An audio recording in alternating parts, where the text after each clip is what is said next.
Praise the Lord. യേശു വഴി തെറ്റിപ്പോയ ഒരാടിനെ തേടുന്ന ഇടയന്റെ ഉപമയിലൂടെ നമ്മളെ കൂട്ടിക്കൊണ്ടുവന്നു. വഴി തെറ്റിപ്പോകുന്ന ആടിന്റെ ഉപമയാണ്. കൂട്ടം പിരിഞ്ഞു പോകുന്നു, അല്ലെ കൂട്ടത്തിൽ നിന്ന് വിട്ടുപോകുന്നു. നമ്മൾ ഓരോരുത്തരും ക്രിസ്തുവിന്റെ കുഞ്ഞാടുകളാണ്. ക്രിസ്തു പിതാവിൽ നിന്ന് വന്ന് പാപത്തിൽ വീണുപോയവരെ വീണ്ടെടുക്കുവാൻ വന്ന രക്ഷകനാണ് യേശു ക്രിസ്തു. അപ്പൊ യേശുവിന്റെ ഈ ലോകത്തിലെ ദൗത്യം രക്ഷ, മനുഷ്യവംശത്തിന്, മനുഷ്യകുലത്തിന് രക്ഷ നൽകുവാൻ വന്ന വചനമായ ദൈവം രക്ഷകനായിട്ടാണ് ഈ ലോകത്തിലേക്ക് യേശുവിനെ അയക്കുന്നത്. അപ്പൊ ലോകം രക്ഷ പ്രാപിക്കണമെന്നാണ് ദൈവം ആഗ്രഹിക്കുന്നത്. അല്ലെങ്കിൽ വഴിതെറ്റിപ്പോയി ആടുകളെ രക്ഷിക്കണം. ഇതായിരുന്നു യേശുവിന്റെ ദൈവവചനത്തിന്റെ പൂർണ്ണത. അപൂർണമായതൊക്കെ അസ്തമിക്കും, അപ്പോൾ പൂർണമായവ ഉദിക്കും. വഴിതെറ്റിപ്പോയവ ക്രിസ്തുവിനെ അറിയുമ്പോൾ യേശു നല്ല ഇടയനാണ്. നല്ല ഇടയൻ ആടുകൾക്കു വേണ്ടി ജീവൻ ത്യജിക്കുമെന്നാണല്ലോ തിരുവചനത്തിൽ യേശു നമ്മളോട് സംസാരിക്കുന്നത്. അപ്പൊ നമുക്ക് ആരെയും ഉപേക്ഷിക്കാൻ പറ്റുകയില്ല. എല്ലാവരെയും യേശു നല്ല ഇടയനായി നമ്മിലേക്ക് ആനയിക്കുന്ന സകലരെയും രക്ഷിക്കാനാണ് നമ്മുടെ വചന ദൗത്യം. യേശു നല്ല ഇടയനാകുന്നു. നല്ല ഇടയൻ വചനമാണ്. നല്ല വഴി നൽകുന്നത് ദൈവമാണ്. ഇടയൻ അയക്കപ്പെട്ടവനാണ്. അയക്കപ്പെട്ടവൻ വിശ്വസ്തനാണ്. വിശ്വസിച്ചവൻ രക്ഷയുടെ മാർഗങ്ങൾ പഠിപ്പിക്കുന്നു. അപ്പൊ യേശു രക്ഷകനാണ്. ജീവദായകമായ സുവിശേഷത്തിലേക്ക് നമ്മെ വിളിക്കുന്ന ക്രിസ്തു ജീവന്റെ വചനം നൽകി സകലരെയും രക്ഷിക്കാനാണ് ലോകത്തിലേക്ക് വന്നത്.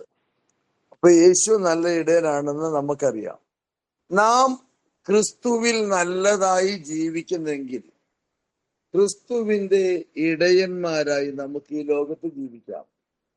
അപ്പം ആടുകളുടെ നാഥൻ നമ്മളെ പേര് ചൊല്ലി വിളിക്കും. എന്റെ ആടുകളെ എനിക്കറിയാം, അവയെ ഞാൻ പേര് ചൊല്ലി വിളിക്കും. വിശുദ്ധ വചനത്തിൽ യേശു പറയുന്ന രഹസ്യമാണ് വചനത്തിന്റെ. ഇടയൻ പേരുകൾ ചൊല്ലുന്നെങ്കിൽ ആ പേരുകൾ സ്വർഗത്തിൽ എഴുതപ്പെട്ടവയാണ്. സ്വർഗത്തിൽ പേരുകൾ എഴുതപ്പെട്ടതിൽ സന്തോഷിക്കുമെന്ന് വചനം പറയുന്നുണ്ട്. അപ്പൊ നമ്മെ യേശു വിളിക്കുന്നത് നമ്മെ സ്വർഗത്തിന് അവകാശികളാക്കാനാണ്. സ്വർഗീയ അവകാശത്തിലേക്കാണ് നമ്മളെ ക്ഷണിക്കുന്നത്. അതാണ് വചനത്തിന്റെ ലോകം. സ്വർഗത്തിൽ ദൈവത്തോടു കൂടെ അവിടുത്തെ ആരാധിക്കുവാനും സ്തുതിക്കുവാനും നമ്മെ ദൈവം തിരഞ്ഞെടുക്കുന്നതാണ് വചനത്തിലേക്ക്. മറ്റു ജോലികളല്ല നമുക്ക് തരുന്നത്, വചനത്തിന്റെ ശുശ്രൂഷകളാണ്. വചനമാണ് നമ്മുടെ ശക്തി, വചനമാണ് നമ്മുടെ ആത്മാവ്, വചനമാണ് ദൈവം. വചനത്തിന്റെ ശുശ്രൂഷകരാണ് നല്ല ഇടയന്മാർ. അപ്പൊ ആടുകൾ ഇടയനെ അന്വേഷിക്കുന്നതിനേക്കാൾ കൂടുതൽ ഇടയൻ ആടുകളെ അന്വേഷിക്കുന്നു. യേശു പറയുന്നത് ഞാൻ നല്ല ഇടയനാണ്. നല്ല ഇടയൻ ആടിനു വേണ്ടി ജീവൻ ബലി കഴിക്കുന്നു. അപ്പൊ നല്ല ഇടയന്മാര് നന്മയാണ് ചെയ്യുന്നത്. നല്ല ഇടയൻ നന്മയുടെ ശുശ്രൂഷകനായിരിക്കും. നല്ല ഇടയൻ വചനം അനുസരിച്ച് ജീവിക്കും. നല്ല ഇടയൻ ജീവിതം ആടുകൾക്ക് വേണ്ടി നൽകപ്പെടും. അപ്പൊ നല്ല ഇടയൻ ലോകത്തിൻ്റെതല്ല, പ്രത്യുത അവൻ ദൈവത്തിൻ്റെതാണ്. നല്ല ഇടയൻ വചനത്തിന് സാക്ഷിയാകും. നല്ല ഇടയൻ ആടുകൾക്ക് വേണ്ടി ബലിയായിത്തീരും. അതായിരുന്നു യേശുക്രിസ്തുവിന്റെ സത്യമാർഗം. സ്വയം ശരീരത്തിൽ ബലിപീഠം പണിത് സ്വന്തം ശരീരത്തെ ബലി നൽകിക്കൊണ്ട് ആത്മാവിനെ സ്വയം സമർപ്പിച്ച് ആത്മാക്കളെ നേടി രക്തം ചിന്തിയ ക്രൂശിതനായ യേശുവിന്റെ മനോഭാവം നിങ്ങൾ ഹൃദയത്തിൽ ധരിക്കുവിൻ. അപ്പോൾ ക്രിസ്തു നല്ല ഇടയനാണെന്ന് നാം തിരിച്ചറിയും. അതുവഴി ക്രിസ്തുവിലൂടെ നമുക്ക് രക്ഷ പ്രാപിക്കാം. Praise the Lord. Praise the Lord. So who is this shepherd that God has chosen? The shepherds are the one whose name is written in the kingdom of God, who is the heir to the kingdom of God. So the true shepherd will go in search of the sheep.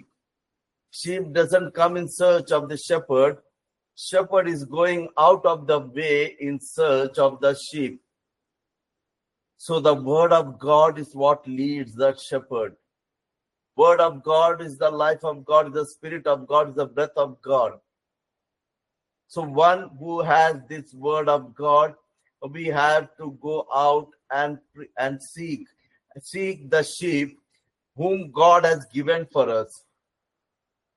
We might come across with 10-50 people, but they shouldn't be necessary that they should be the sheep. But in that flock, there would be at least minimum one whom God has given you that sheep to take care of, to bring that sheep back to the kingdom of God. So we shouldn't be in despair if we don't see, when we share the word of God, people are not receiving. We are in the lookout of the sheep that God has chosen for us. That is why we shouldn't tire ourselves by going where we shouldn't get tired or fed up by carrying out this work. Because God, if has chosen someone for us as a sheep, God has given us sheep for us. No one can snatch the sheep from a hand because it is anointed by God. It has been appointed by God the Father.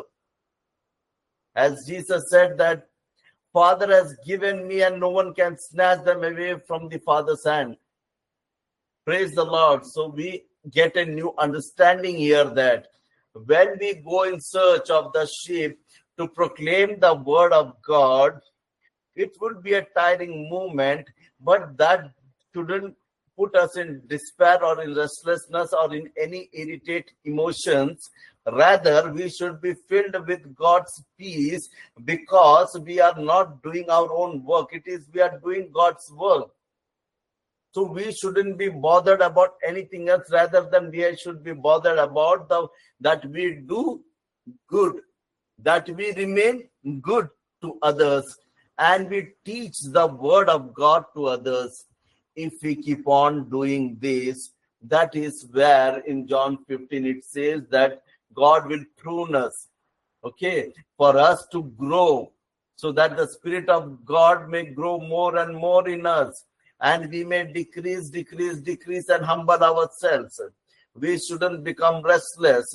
If the word of God is in our heart, we will not be restless or in an irritated mood, because the word of God is God himself.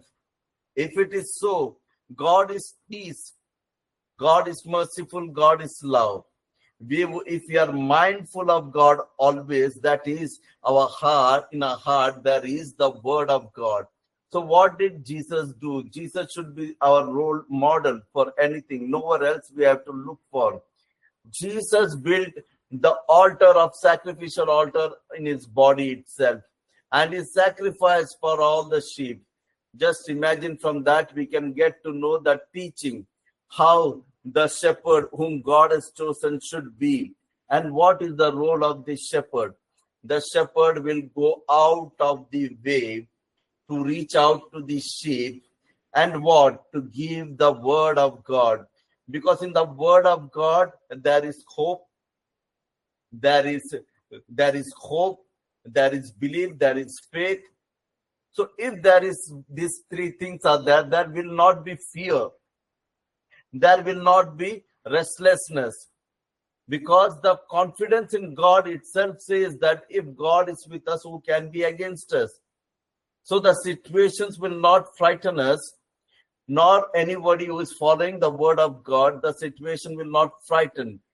Because the word of God, as it says, the scripture says, the one who is inside you is much bigger than the one who is in this world.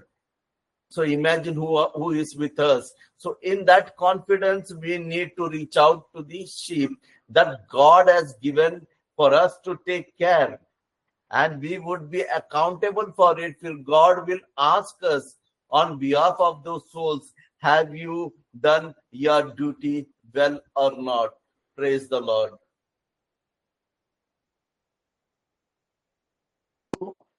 രക്ഷയുടെ വചനം നമുക്ക് നൽകപ്പെട്ടിരിക്കുന്നെങ്കിൽ, നാം ക്രിസ്തുവിൽ വചനം സ്വീകരിക്കുന്നെങ്കിൽ നാം രക്ഷ പ്രാപിച്ചിരിക്കുന്നു.